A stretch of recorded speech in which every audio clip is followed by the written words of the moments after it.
Em nome do Pai, do Filho e do Espírito Santo. Amém.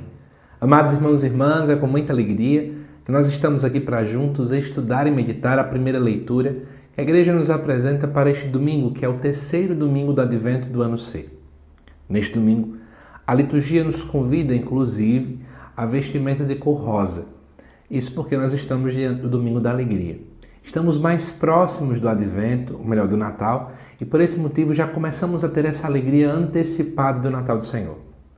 Por este motivo, a liturgia coloca, então, textos que remetem à alegria, que remetem a essa visita do povo diante do Senhor.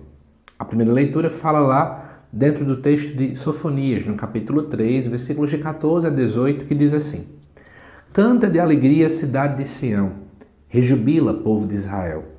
Alegra-te e exulta de todo o coração, cidade de Jerusalém. O Senhor revogou a sentença contra ti, afastou teus inimigos. O rei de Israel é o Senhor, ele está no meio de ti.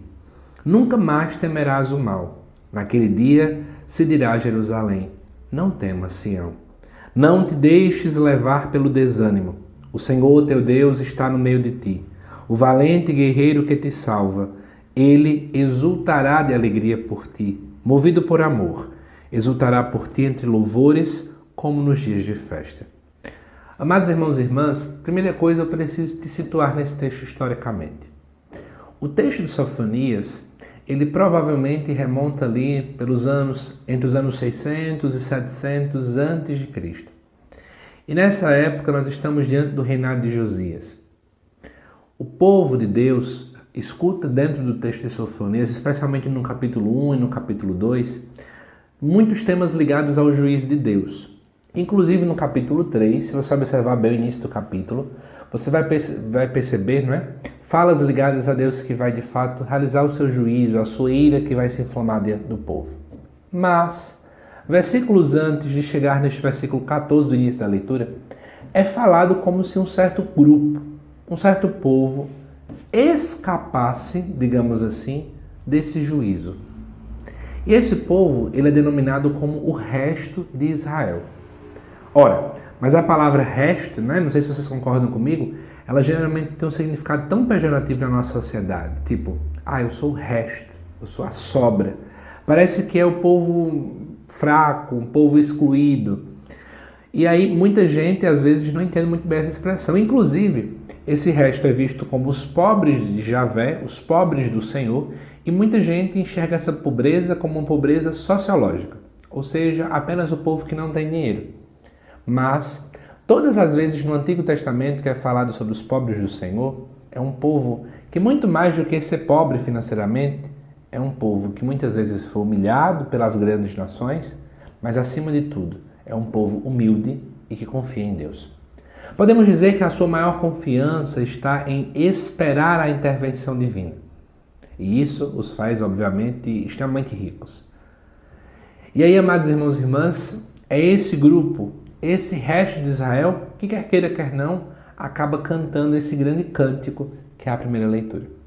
Segundo os estudiosos modernos, a gente pode enxergar, eu também acabo concordando com isso, que esse texto que a liturgia nos apresenta, na verdade, não seria composto pelo profeta Sofonias, mas ele remonta de um outro tempo, ali por volta do ano 510, antes de Cristo, onde nós temos o chamado retorno do exílio babilônico, que, para tentar resumir, para que vocês entendam muito bem, saiba que o povo do Senhor, o povo de Israel, havia sido exilado de sua terra diante de uma invasão do Império Babilônico, e eles tinham ido, uma grande parcela da população tinha ficado exilada ali na Babilônia durante cerca de 60 anos.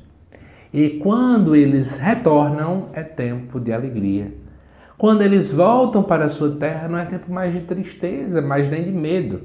E vai ser à luz disso que nós vamos meditar hoje, esta primeira leitura. Mas para te ajudar ainda mais nessa reflexão, eu quero convidar você então também a pensar nos nossos exílios hoje em dia. Quer queira, quer não, nós estamos exilados do céu, porque o nosso lugar é lá. Nós não fomos feitos para aqui. Então, no final das contas, a gente vive um eterno exílio ainda aqui nessa terra. Não é eterno, né? Porque um dia nós voltaremos para o céu, é isso que nós acreditamos e queremos lutar para isso. Mas podemos pensar no exílio que o pecado nos traz, que nos distancia do coração de Deus e, portanto, nós ficamos exilados da sua vontade. Nós podemos pensar também em tudo aquilo que tange a isso, né? Além do pecado, também tudo aquilo que nos afasta da vontade de Deus. E aí vamos lá agora olhar para o texto nessa ótica. Versículo 14. Canta de alegria, cidade de Sião. A cidade de Sião é Jerusalém. Sião era o nome do monte a qual Jerusalém estava construída em cima. Rejubila, povo de Israel. Alegra-te e exulta de todo o coração, cidade de Jerusalém. O versículo 14 são palavras de ordem de alegria. Agora, por que essa alegria? Versículo 15. O Senhor revogou a sentença contra ti. Ou seja, o povo achava que o fato deles estarem exilados é porque existia uma sentença de Deus contra eles. E agora diz, aquela sentença acabou. Deus revogou aquilo. Deus afastou os inimigos, os babilônicos. Vocês estavam ali com medo, né? O rei de Israel é o Senhor, ele está no meio de ti e nunca mais temerás o mal. Ou seja, agora que vocês estavam lá exilados em uma terra estranha, uma terra estrangeira, parecia que Deus não estava no meio de vocês. Mas agora que vocês voltaram, Deus está no meio. Não é apenas uma simbologia, mas ele está no meio. E não tem para que mais vocês temerem o mal. Não tem mais para que ter medo. Porque aquele que vence o mal está com vocês. E aí, versículo 16 fala, naquele dia se dirá a Jerusalém. Atenção. Geralmente esse dia, que é citado no texto, muitas vezes, se refere ao dia da ira do Senhor. O dia em que Deus vem para julgar e por aí vai. Muita gente vai nessa ótica. Só que esse dia agora novo é o dia dessa restauração. Podemos pensar como o dia do Natal, o dia em que o Messias virá. E também trazendo para a segunda vinda de Cristo, podemos pensar na sua segunda volta, sua segunda vinda. Onde vai dizer o seguinte, não temas, Sião, não te deixes levar pelo desânimo. O Senhor está no meio de ti. Né? O valente guerreiro que te salva, ele exultará de alegria por ti, movido por amor. Né? Olha que beleza. Naquele tempo, vamos dizer que ele está no meio de ti, o valente guerreiro que nos salva. Ele está no meio de nós. E a gente vai poder exaltar como nos dias de festa. Amados irmãos e irmãs, perceba o quanto é que esse texto aponta para o Natal. Veja o quanto esse texto aponta para a segunda vinda de Cristo. Mas você pode se perguntar, se nós estamos falando da segunda vinda, então eu não posso ficar feliz porque ele não está aqui. E nós chegamos na chamada tensão escatológica. É um já e ainda não. Um dia Jesus virá, mas ele já está no nosso meio. Só que talvez ele esteja muito escondido. Talvez ele esteja escondido em meio de tantas notícias negativas que vemos em rede social, por exemplo. Talvez ele esteja escondido diante das guerras. Talvez ele esteja escondido diante de tanta maldade que muitas e muitas vezes reina no mundo de hoje. Mas é preciso que nós coloquemos na nossa cabeça, mesmo que às vezes seja difícil de enxergar a sua presença.